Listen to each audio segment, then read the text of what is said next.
Josh, are we on? Yeah. Oh. Well, good morning, everybody. I didn't realize that we were live on camera here. So it's good to see you virtually. And we are in the book of Genesis. We've gone through from Genesis 1:1.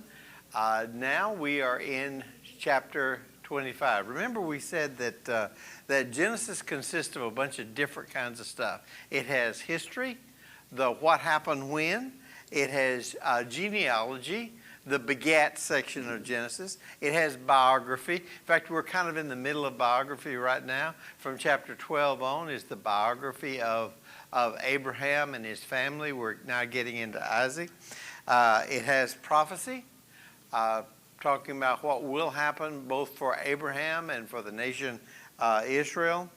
And there's revelation about the nature of God. We see part of that through the way God acted, and part of that through some principles that are given about, there's some theology tucked away in the book of Genesis also.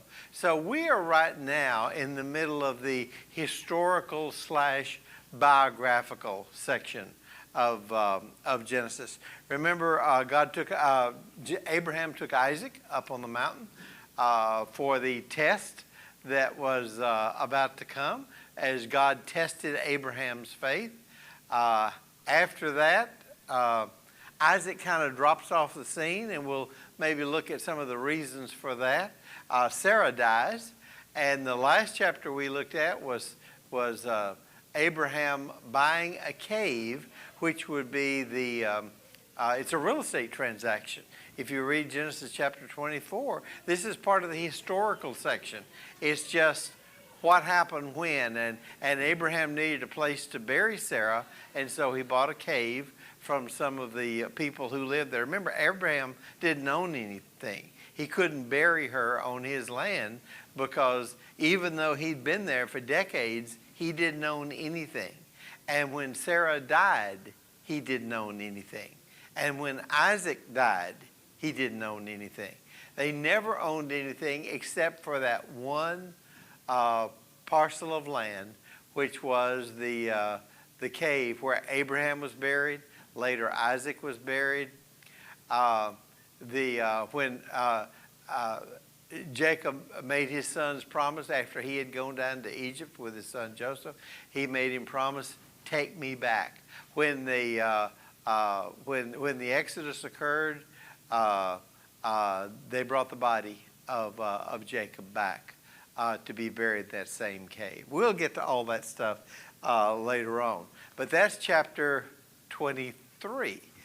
Chapter 24 is one of the most famous love stories and proposal stories.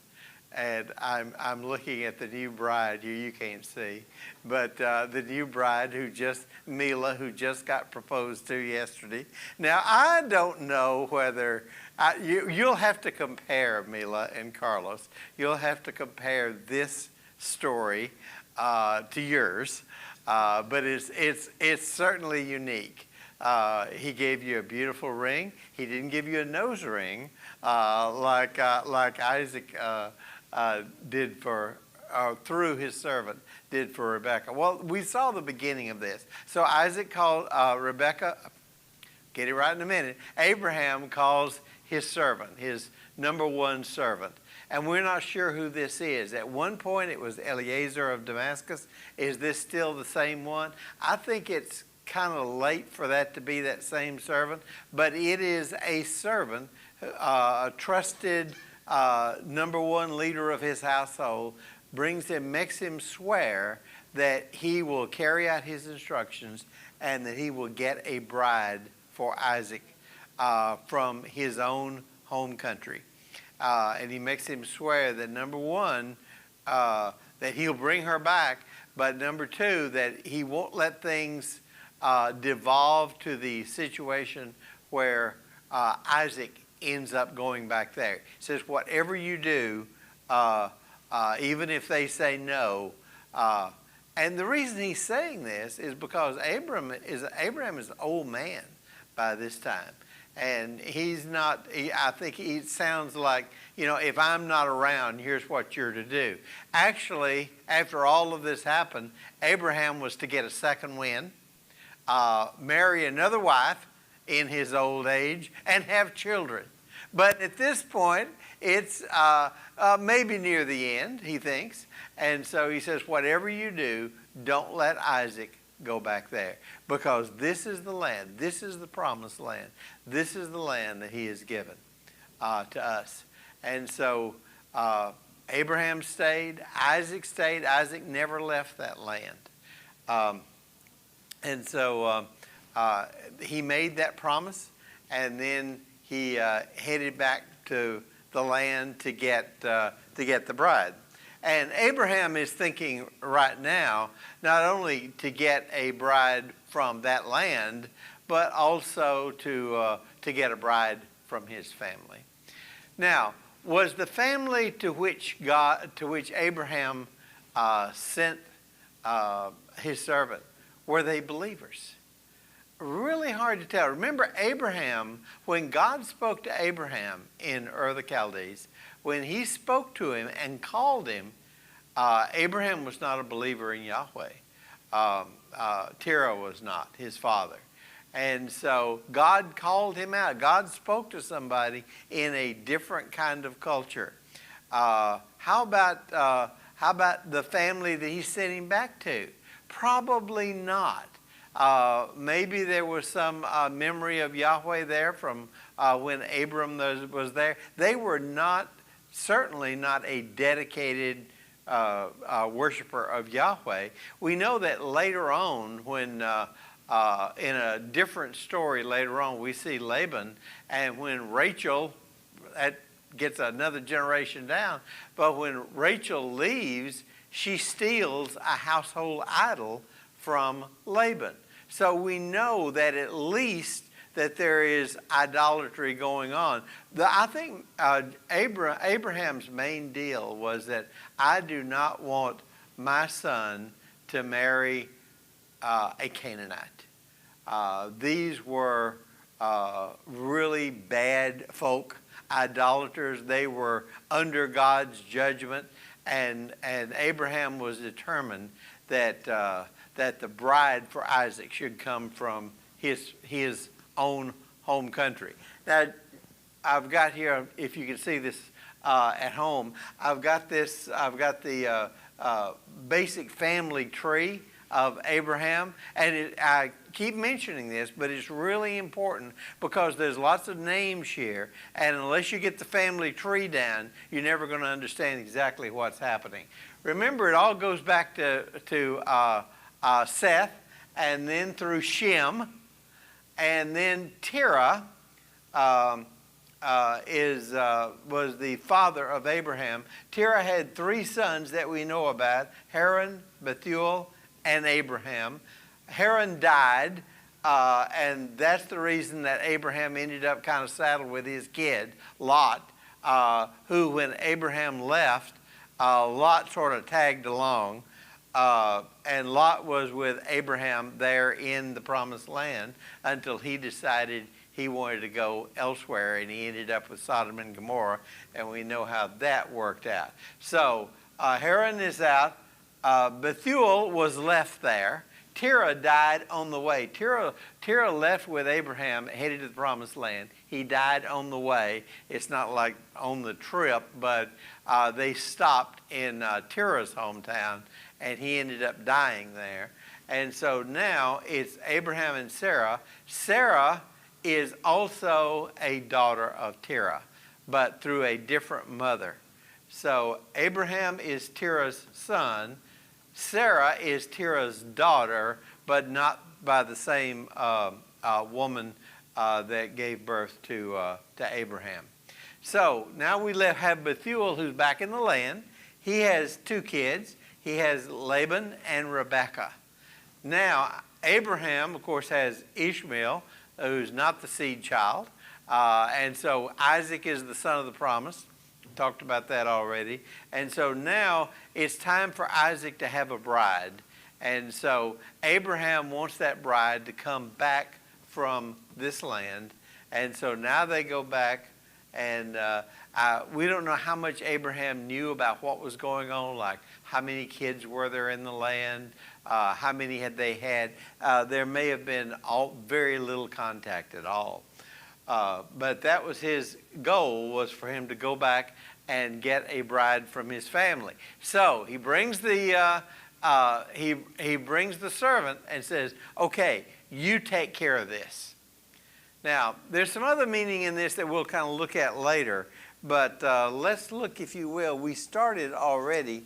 We started chapter 25, and we're going to go back to it, chapter 24, rather. This is the story of the bride for Isaac. Okay, the first part of it is talking about Abraham's charge to the servant. We'll pick it up in verse 10. Now, we're going to read this fairly quickly. This is not going to go slow like most of Genesis has, because this is just a story. And so we're going to kind of run through it fairly quickly. It's fairly self-explanatory, but a really fascinating story about how the bride comes about to be chosen for Isaac. Verse 10, then the servant took 10 camels. Well, okay, we got to stop there. 10 camels meant Abraham was rich. It's sort of like Bill Gates sending, if Bill Gates sent a car to pick you up and take him to his house, it probably wouldn't be one car. It would be a whole line of black SUVs like the president traveling or something like that. The very fact that Abraham had 10 camels spoke of his wealth. And he set out with a variety of good things from his master's hand. And he arose and he went to Mesopotamia. This was 500 miles if he traveled straight across. 900 if he followed the normal trade routes, which is probably the way he went, to the city of Nahor, which is the city where Nahor lived. He made the camels kneel down outside the city. So he's come this almost 1,000 miles. He's there. He gets to a well, which you would expect. That's the first stop, by a well of water at evening time when the women go out to draw water. And in ancient Near Eastern culture, the women did that. The women would go to the well in the morning. The women would go to the well at night. The men were engaged in other things, certainly not drawing water. Remember when same thing, it had not changed by the time that Jesus was going through Samaria and stopped there and met the woman at the well. And she had come at a sort of a non-standard time because she was such a social outcast that she didn't want to come with the other women. But again, that was normal. It would be the women who would go out and get the water. And he said, interesting prayer here. O Yahweh, the God of my master Abraham, please grant me success today and show loving kindness to my master Abraham. Behold, I am standing by the spring, and the daughters of the men of the city are coming out to draw water. Now may it be that the girl to whom I say, please let down your jar that I may drink, and who answers, drink, and I will water your camels also. May she be the one you have appointed for your servant Isaac. And by this I will know that you have shown loving kindness to my master. Again, a very specific question, but he had no way of knowing where he was going, which daughter, which family. And so again, he's asking a very specific thing. And he makes it tough too, because it would be one thing. He said, I'm going to ask water, and if she gives me water. But she said, will you also, I want this girl to volunteer to water my camels. Remember, he had 10 camels. They've been going through the desert. How much do camels drink? They can drink up to 25 gallons of water each. And so what she was going to do, what Rebecca was going to do, is she was going to volunteer to get 250 gallons of water. I mean, obviously, this is a keeper. you know, and he realized that. And so he made it tough. And so let's see what happened. Before, verse 15, before he had finished speaking. Isn't it wonderful when God answers the prayer like that? I mean, he's praying to God. He stops. He's at the oasis. He's at the well there. He prays to God and says, here's what I need so that I can know that I'm getting the right girl for Isaac. And before he says amen, she shows up. Behold, Rebekah, who was born to Bethuel, the son of Milcah, the wife of Abraham's brother Nahor, came out with her jar on her shoulder. The girl was very beautiful, a virgin, and no man had relations with her. And she went down to the spring and filled her jar and came up. And then the servant ran to meet her and said, please let me drink a little water from your jar. She said, drink, my lord. And she quickly lowered her jar to her hand and she gave him a drink. Now when she had finished giving him a drink, she said, I will draw also for your camels until they have finished drinking. And I know he's going, oh my God, this is it. You know, this is exactly what I asked for. She quickly emptied her jar into the trough and ran back to the well to draw and drew for all his camels. Meanwhile, the man was gazing at her in silence to know whether Yahweh had made his journey successful or not. When the camels had finished drinking, the man took a gold ring weighing a half shekel and 2 bracelets for her wrists weighing 10 shekels of gold. Now, again, this is like he had been to Tiffany and Company. I mean, this was worth thousands of dollars. And so she finishes that and she says, I'm through. And he says, I've got something for you. And then he gives her this nose ring and then the bracelets for her wrists. And he said, whose daughter are you? Please tell me, is there room for us to lodge in your father's house? And she said to him, I am the daughter of Bethuel, the son of Milcah, whom she bore to Nahor. And again she said to him, we have plenty of both straw and feed and room to lodge in. And the man bowed low and worshiped Yahweh. I mean, right there. And he's giving thanks to Yahweh for what he's done.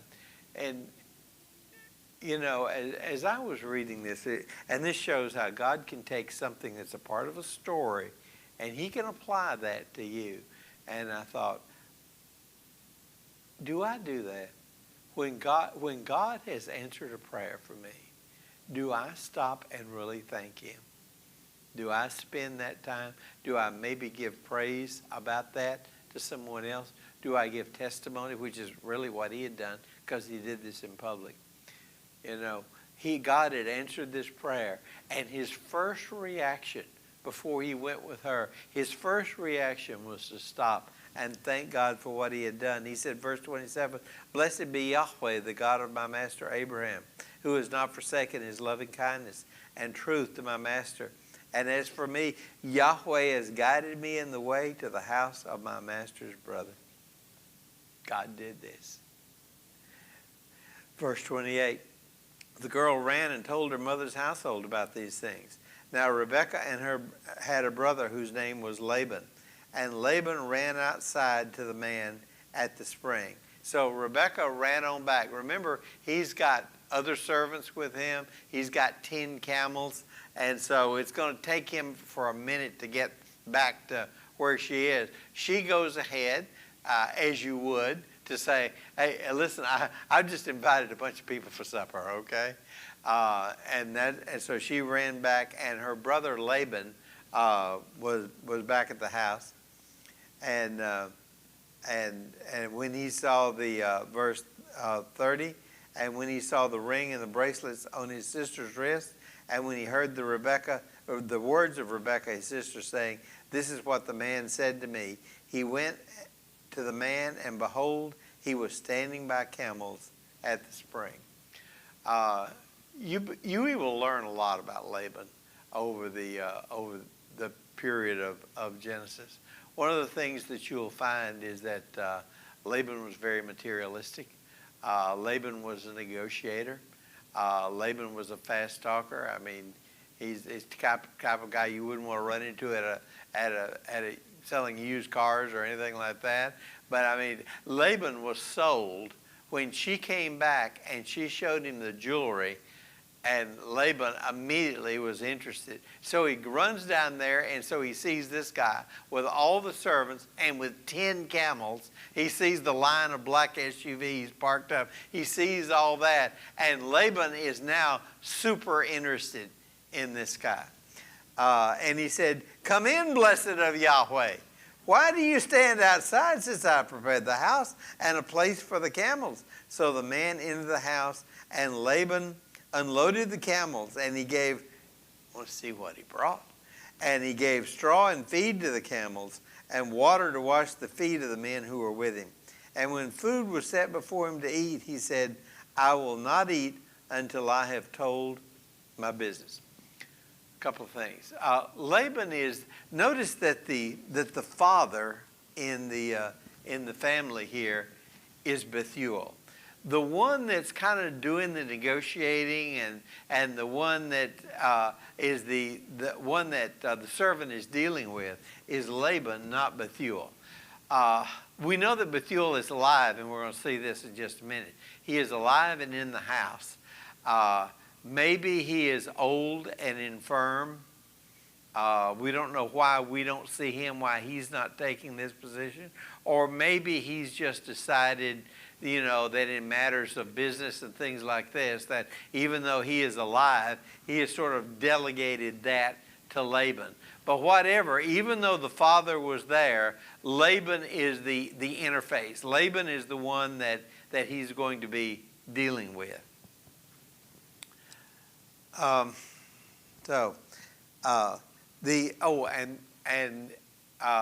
When they sat down to eat, and everything was very ritualized in that culture. There were things that you did when you went into a home, etc. One of the things is that if they were having you to eat and you had business with them, you would have the food first, and so. Normally the way this would have gone, they were going into the house, they would have had this elaborate meal, they would have exchanged toasts and greetings and news and things like that, and then when it was all over, the business would be brought up. But notice that Abraham's servant said, "No, there's something I got to talk to you about, and let's do that first." So he said, "I will not eat until I have told my business." And he said, "Speak on." And he said, "I am Abraham's servant. Yahweh has greatly blessed my master so that he has become rich."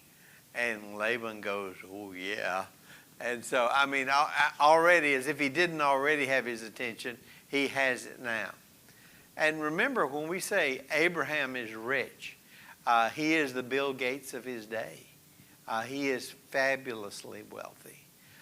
Flocks and herds and other kinds of things, and so every time he turns around, God is blessing him. And even when he messes up, like the lie he told to Pharaoh and the lie he told to Abimelech, and God had to get him out of hot water. When he left those places that he, number one, shouldn't have been in the first place, and number two, he lied when he got there, and number three, he was out of God's will. And so at the end of this, God protects him and sends him away with more money. It's sort of like Abraham is one of those guys that, I guess there are people like that no matter what they do, it turns to money. So Abraham messes up. They're looking... they can't believe, these pagan kings can't believe that this prophet of God could have done this and could have lied to them and everything like this. And so their reaction was, "You done me wrong, get out of here. By the way, I want to give you some stuff." And so every time he made money. Plus, he was a shrewd businessman too. So he says he has become rich, and he's given flocks and herds, silver and gold, servants and maids, and camels and donkeys. Now Sarah, my master's wife, bore a son to my master in her old age, and he has given him all that he has. That is, Abraham has given my son, my Isaac, all that he has. My master made me swear, saying, "You shall take you shall not take a wife for my son from the daughters of the Canaanites in whose land I live. But you shall go to my father's house and to my relatives and take a wife for my son. Now again, they did not know this story. And so you said, okay, we did this already, which we did. But remember, you know it, but Laban doesn't know it. And so the servant wants to make sure that Laban knows the backstory about everything that's happened. And I said to my master, verse 39, suppose the woman does not follow me. And he said, Yahweh, before whom I have walked, will send his angel with you to make your journey successful.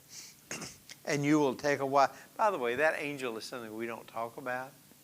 But Abraham had told him, I'm going to send you there. Here's what I want you to do. And by the way, what a relationship with God. Can you imagine that conversation? Abraham goes to God and says, I'm sending my servant. By the way, could you send an angel? You know, could you go with him just to make sure? And so why was it that this woman showed up at exactly the right time? You know, why did everything work out? And the servant is telling him, this is not just me. This is not just God, Yahweh's goodness. But he has sent an angel to work things out. And you will take a wife from my son, from my relatives, and from my father's house. Then you will be free from my oath, because you have come to my relatives. And if they do not give her to you, you will be free from my oath. So I came today to the spring and said, O Yahweh, the God of my master Abraham, if you will now make my journey on which I go successful, behold, I am standing by the spring. And it may be that a maiden who comes out to draw it, and to whom I say, please let me drink a little water from your jar. And she will say to me, you drink, and I will draw for your camels also. Let her be the woman whom Yahweh has appointed for my master's son.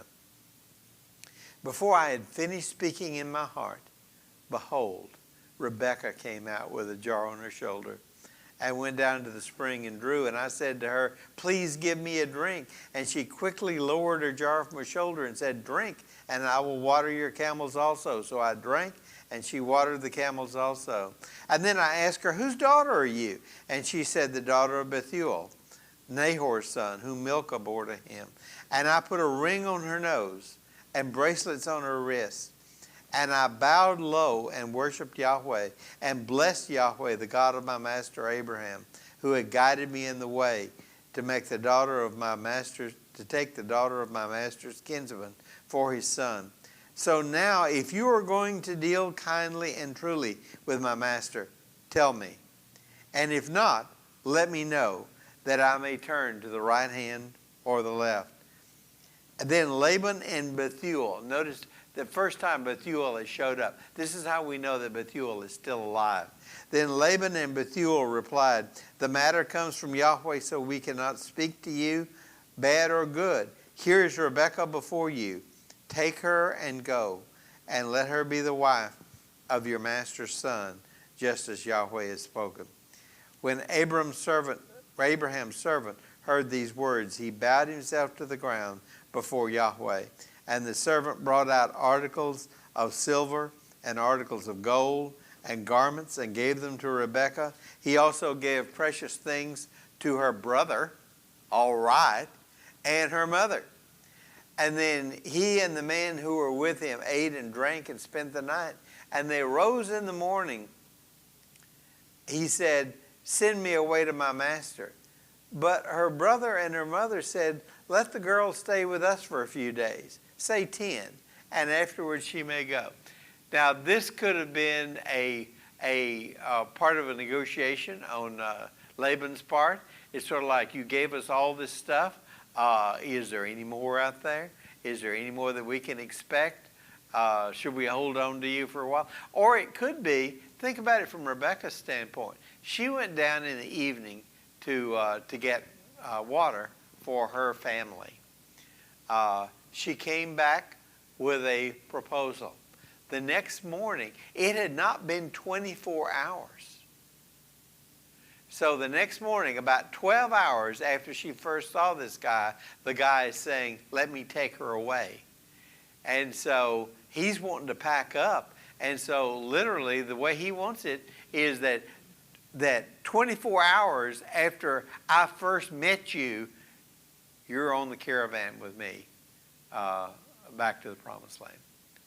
And so Laban and Nahor, Laban and Bethuel, they're saying, and the mother, can we just have a little time with her? Let us stay with her a few days, say 10, and afterwards we may go. And he said to them, do not delay me, since Yahweh has prospered my way. Send me away that I may go to my master. And they said, we will call the girl and consult her wishes, which in itself is, I'm not sure whether that was a customary in those days or just that family. But the fact that they were even asking Rebekah, do you want to do this? Do you want to marry him? And then do you want to leave right now? It's kind of amazing. And they called Rebekah and said to her, will you go away with this man? And she said, I will go. Thus they sent away their sister Rebekah and her nurse with Abraham's servant and his men. So they blessed Rebekah and said to her, may you, our sister, become thousands of 10,000s. And that literally happened just like that. And may your descendants possess the gate of those who hate them. Then Rebekah rose with her maids, and they mounted the camels and followed the man. So the servant took Rebekah and departed. And so less than 24 hours after they first met, she's on her way back to Canaan. Now Isaac, verse 62. Now Isaac had come from going to Beer-lahai-roi. Now this place has been mentioned before, and it was the place where Hagar had encountered the angel of Yahweh when she was on the run. And she named it that. Now remember that Isaac and Abraham's family did not have a place where they hung out. They did not have a city. They were nomads. And so one time you see them and they're in Shechem, and you see them again and they're in Bethel. You see them again and they're over near the coast in the area of the Philistines. You see them again, they're down south. They're all over the place. Why? They were nomadic. Even as today, they followed the water. They followed the grazing. They had and don't think about, well, they had a flock. No, they didn't have a flock. Sort of like if the one edge of the flock was here, the other edge would be downtown Arlington, if you know the geography here. I mean, Abram was a fabulously wealthy man. And so he didn't have a few hundred sheep. He had thousands and thousands and thousands of sheep and goats and servants. And remember, at one point, even decades before this, Abraham was going to try to rescue Lot, who'd gotten in trouble again, and was headed out to help his nephew, as he always had to do. And he got just 300 servants. And this is before he became that fabulously wealthy. He got just 300 servants from his own household and made them a militia to go out and do this. So, I mean, so now when they went back, this is where they found Isaac. And notice that he was out in verse 63. He went out to meditate in the field toward the evening. And he lifted up his eyes. And you know what he was praying about. I mean, he knew that his father had sent the servant to get the bride. And so what else would he be praying about? What else would he be meditating about except the goodness and faithfulness of God? And as he is meditating about that, he looked and the camels were coming. Rebekah lifted up her eyes, and when she saw Isaac, she dismounted from the camel. Now apropos of nothing, but back in the old days of the King James, this was the favorite verse of the smokers in the church, because in the King James it said, when she saw Isaac, she lighted off the camel. And so I don't know whether they took that as a proof text or whatever, but anyway, but what that meant was she lighted off the camel. Is she got down, she dismounted from the camel, and she said to the servant, "Who is that man walking in the field to meet us?" And the servant said, "He's my master." Then he took her veil and covered herself. And the servant told Isaac all these things that he had done. Then Isaac brought her to his mother Sarah's tent, and he took Rebekah, and she became his wife, and he loved her. Thus Isaac was comforted after his mother's death. And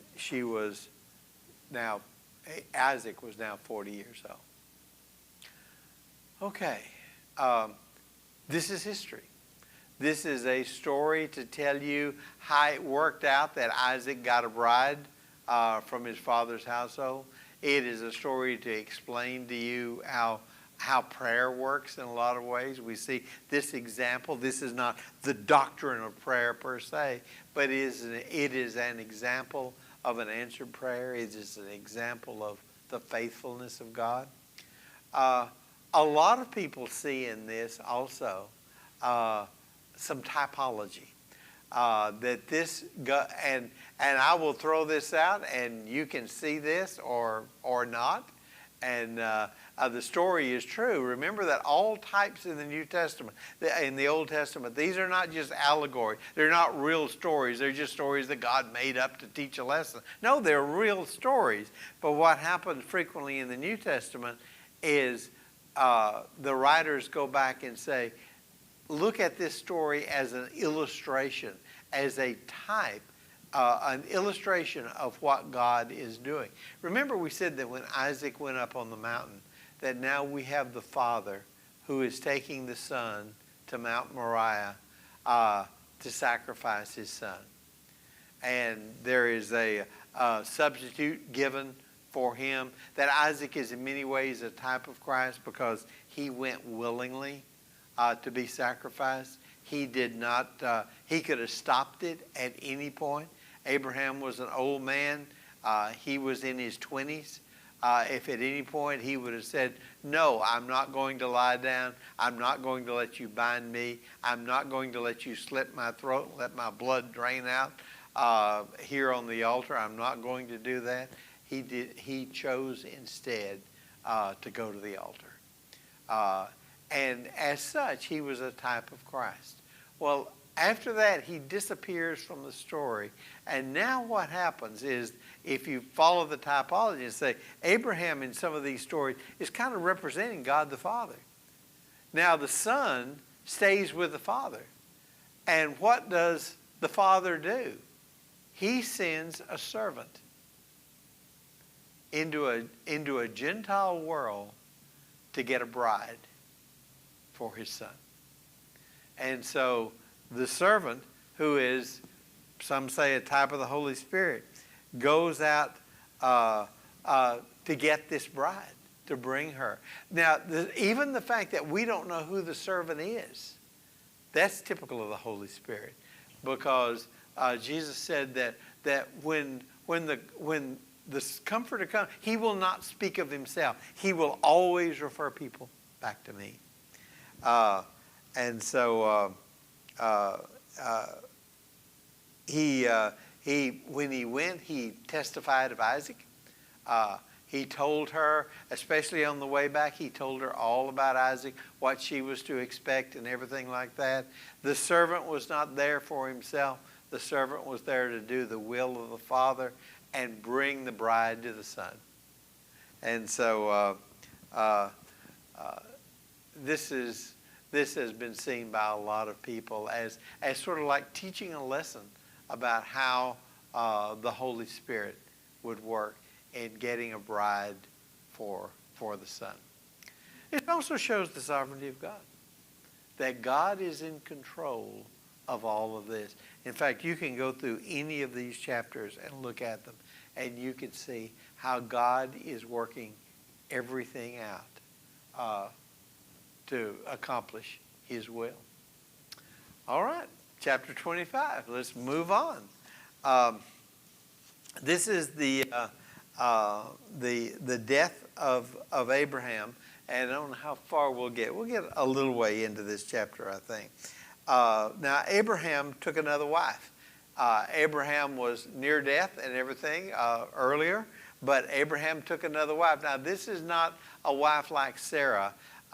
This is a concubine. This is probably took a wife from among the slaves in his house, even as Hagar had been. He took another wife whose name was Keturah. She was as concubines in those days were not, they were sort of like a second order wife. They were not the wife themselves, even though you married the concubine in a lot of situations. And so they had rank in the household, but it was under the wife and over the servants. And so she bore him Zimran and Joshkan and Medan and Midian and Ishbak and Shua. Then Jokshan became the father of Sheba and Dedan. And the sons of Dedan were Ashurim and Letushim and aluminum, whatever. The sons of Midian were Ephah and Epher and Hanok and Abida and Eldah. These were the sons of Keturah. Thank God she didn't have more. Okay, they're hard enough.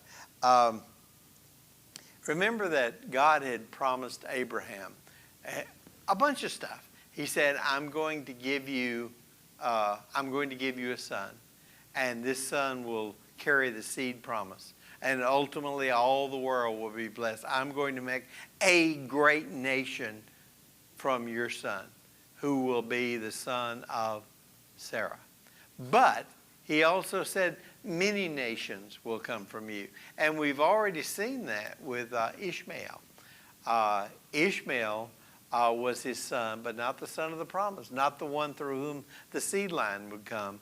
And Ishmael was the founder himself. Ishmael had 12 sons.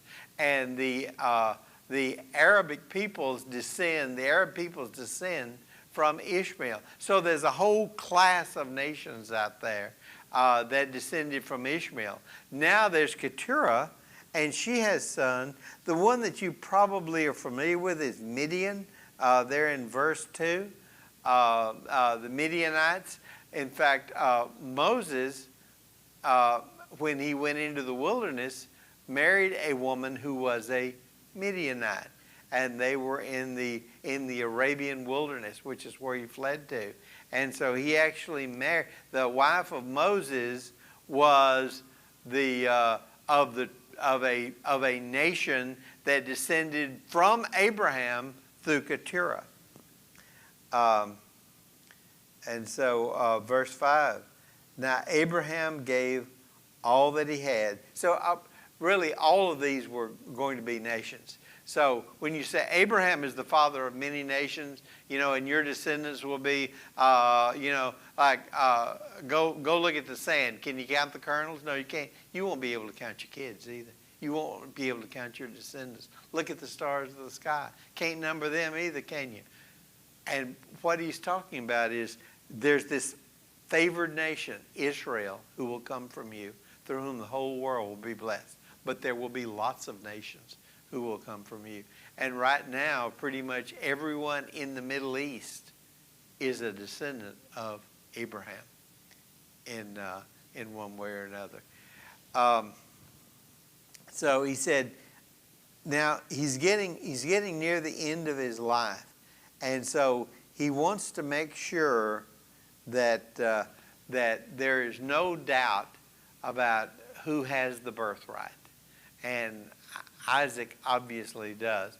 The birthright thing will become very important. We'll talk about birthright in just a minute. But the birthright is the one who gets the biggest share of the inheritance, who is the leader of the family.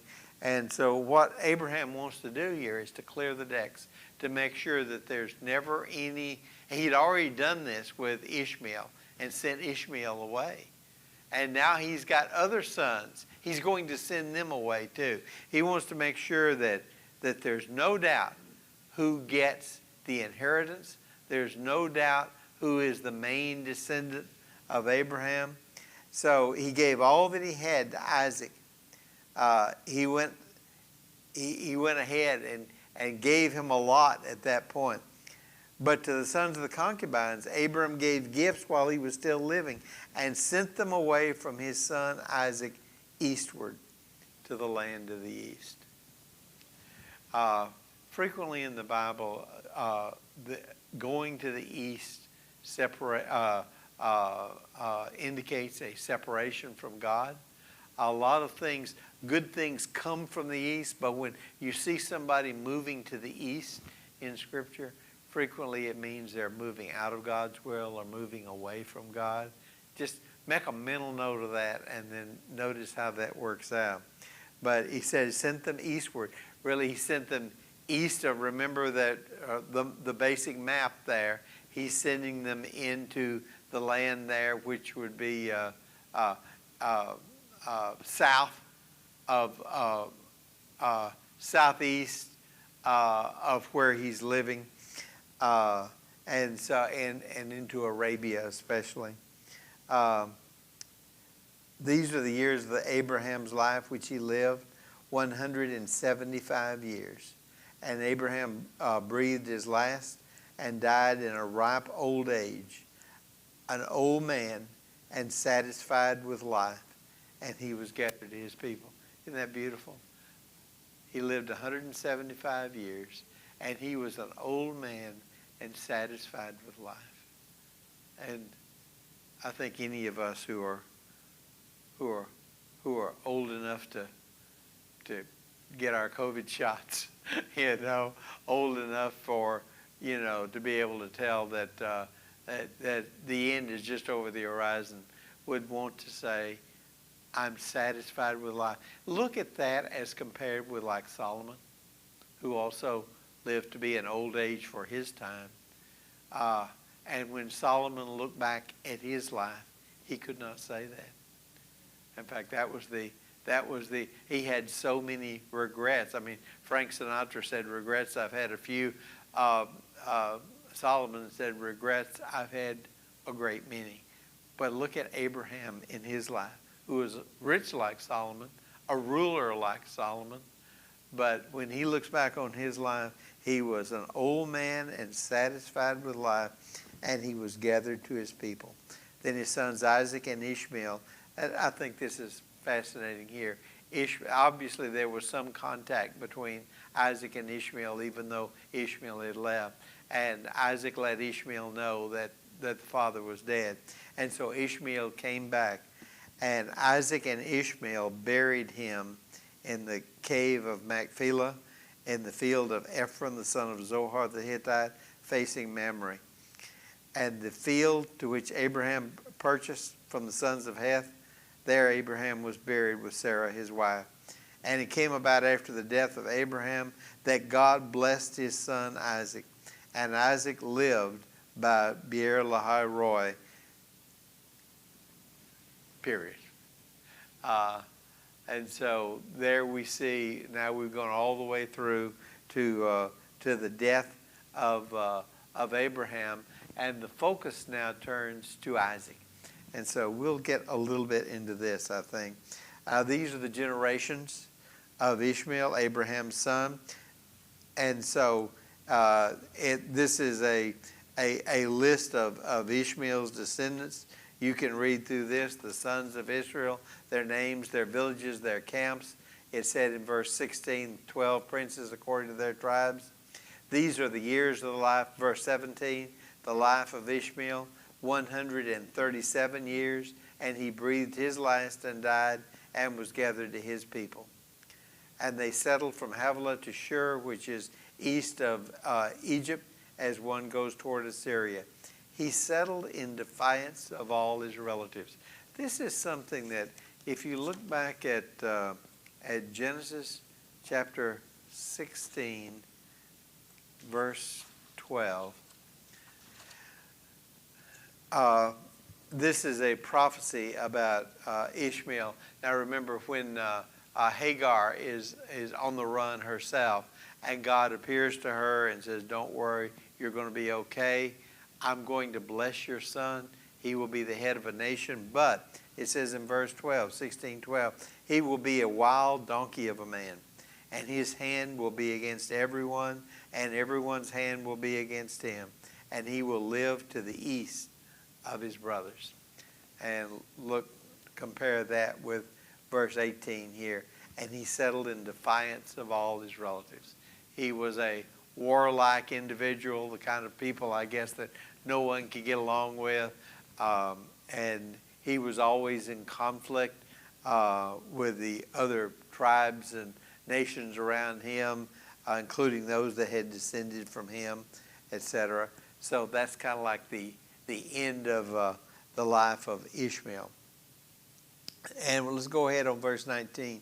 And these are the records of the generations of Isaac, Abraham's son. Abraham became the father of Isaac, and Isaac was 40 years old when he took Rebekah, the daughter of Bethuel, the Aramean of Paddan Aram, the sister of Laban, the Aramean, to be his wife. And Isaac prayed to Yahweh on behalf of his wife because she was barren. Now, think back to Abraham and Sarah. Sarah was barren. Sarah did not immediately have children. And Isaac knows that what the promise was to Abraham. And he knows that there will be a great nation that will come from him, but he knows that it hasn't happened yet. And she hasn't had children. And so this is like 20 years. Why did God close the womb of Rebekah? Because, again, what's he trying to do? God's trying to do two things. He wants to, of course, bless Isaac and cause a great nation. But he wants more than that. He doesn't just want to make sure that, that Israel is going to come from you and that nation. But he wants to build them as people of faith. Why did God close the womb of Sarah? He didn't have to. Why did he do that? He wanted them to trust him.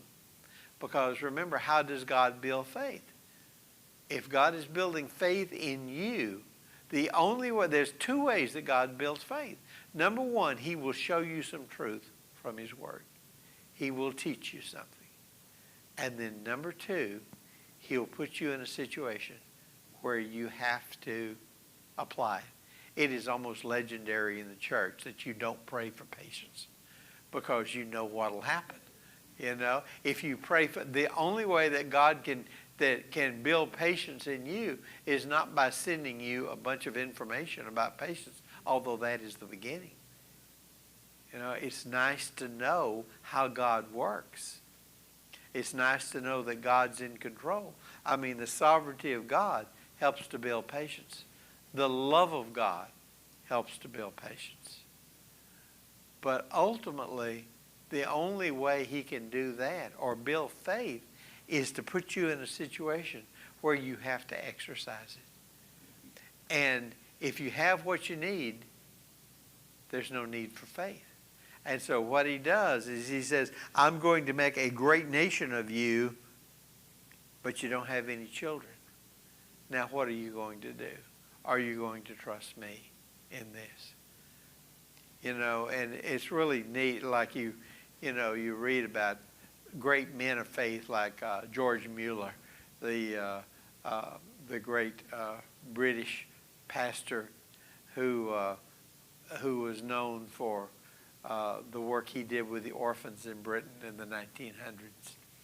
And what Mueller would do is he had this orphanage. He would never ask for money. You go up to George Mueller and say, George, I'd like to give you some money. How much would you like? And he would say, whatever God tells you to give. They never ran any ads. They never asked for money. And he wouldn't tell you because he said, I serve a great God. You don't know how much I need, but God knows how much I need. And so he had all these orphans, I mean hundreds, and I guess thousands before it was over. And he had no fundraising campaign for them. He just trusted God to do it. And I mean, there were times when, of course, when there was lots, and they thank God for that, but there was times when there was nothing. And he would sit them down to eat, and there was no food. And somebody would knock at the door, and there it would be. Because how did God build faith? I mean, like when you look back, and by the way, if you've never read a biography of George Mueller, do that. I mean, you can get one from Amazon. This is, I don't know of anybody who is a better example of trusting God than George Mueller. You know, but how did God build Mueller's faith? Well, he gave him some truth, and then he gave him a bunch of orphans, and then Mueller was so determined to be a man of faith that he wouldn't go around telling what he needed, because God knew. Mueller said, God owns the cattle on 1,000 hills. He can give me a few to feed these orphans. And so that's the way that God built faith with Isaac too. He takes a man and he says, I'm going to make a great nation of you, but your wife is barren. And so notice what Isaac did here. Isaac prayed to Yahweh on behalf of his wife. So he took the prayer to Yahweh and he said, take care of this need that my wife has, because she was barren. And Yahweh answered him, and Rebekah, his wife, conceived. And was number one, it was the answered prayer. But number two, it was the start of some major difficulties about the birthright and things like that. Because Rebekah, immediately we see, had a problem pregnancy. She didn't just have one child, she had two. And it felt like there was a rugby scrum inside her tummy all the time she was pregnant. And so you know, she goes to God and says, what in the world have you, you know, it's sort of like you say, oh God, give me children. I look to you. You are my father. Lord, bless me. And so, oh God, what have you done? You know? And so that's the thing that we will look at next. What did God teach us? Maybe there's something in your life today that something that God's asking you to believe him, to trust him. He's given you some truth, but now you don't see how it's going to work out. And he says, the only way I can build faith in you. You think it's doctrine. It's not doctrine. It's practice. Orthodoxy is great, but orthopraxy is better. Orthodoxy says, I believe it, and I believe it just the way it is. But orthopraxy means that I will take the doctrine that I believe and I will put it into practice in my life. And I will believe God. And I'll trust him. Let's bow together to pray. Father, thank you so much for your blessings. Thank you for what you have taught us today. Thank you that we can trust your word. Thank you for the examples of people like this. We know that in our lives so often we don't understand what you're up to or why you've done something or why you haven't given us what it seems like you want to give us. And yet we look at these people and they had to wait years and years. And it wasn't because you didn't understand or because you were slow in bringing it. It's because you had a greater goal in mind. And more than giving them what they wanted or even what you had promised, more than any of that, you wanted to teach them to trust you. That's the one thing from the very beginning. When Adam and Eve were in the garden and you told them what to do and what not to do, and now Satan comes and says, God's trying to withhold something from you. And so the question in the garden was, will you trust God? Will you believe that when God says do this, he was right? When God says don't do this, he was right. That God will never withhold a good thing, and God will always answer your needs. Lord, help us to believe you, to act on that, to trust and obey. Lord, we love you. Bless our time together in the Word, and let your servant bring a message which today really affects each one of us. In Jesus' name, amen. Thank you for joining us.